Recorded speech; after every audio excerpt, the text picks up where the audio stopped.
À une dizaine de kilomètres à l'ouest du 13e arrondissement, c'est un autre quartier où les toits vont se percher haut, très haut. La Défense.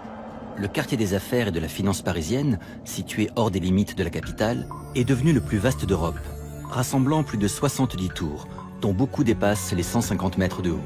La tour D2 est l'une des dernières nées. Culminant à 171 mètres, elle se démarque par son architecture visionnaire, avec son toit ouvert aux éléments, fruit de la collaboration entre les architectes Anthony Béchu et Tom Sheehan. Le toit a été aménagé en jardin des nuages, un nom poétique pour un geste architectural fort au sein d'un paysage dense et vertical.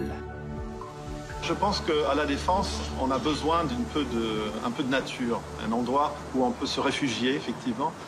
Et un toit s'y prête parfaitement parce qu'elle appartient à ceux qui habitent dans le bâtiment.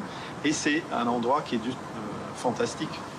Mon métier, c'est aussi d'essayer de rendre les gens heureux. On ne fait pas de l'architecture pour leur matraquer des espaces dans lesquels ils vont être malheureux. On était sur un terrain qui était une fracture urbaine entre la Défense et Courbevoie.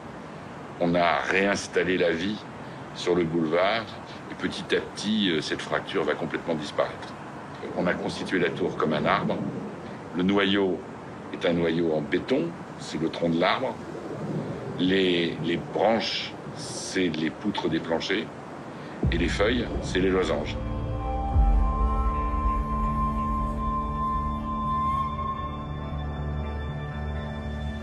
Avec cet exosquelette, on peut se dédouaner des poteaux intérieurs. Et donc l'efficacité des plans de travail s'améliore.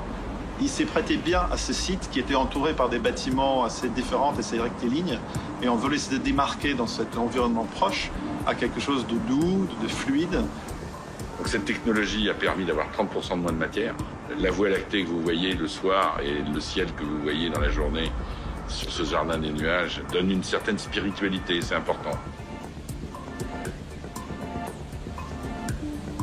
L'idée ici, c'était très tôt de créer une destination sur le toit. On a eu un peu de difficulté parfois à convaincre nos maîtres d'ouvrage parce que ce n'est pas un espace qui est loué, il ne fait pas partie du programme. Mais je pense qu'en définitive, ils sont très contents.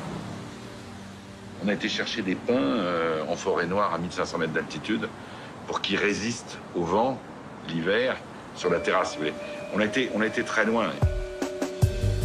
La toiture est importante dans la démarche de développement durable pour qu'on récupère les eaux de pluie, pour aussi créer un espace végétal. Je pense qu'il y a peu d'oiseaux ou d'abeilles qui arrivent jusqu'ici, ben, quoique.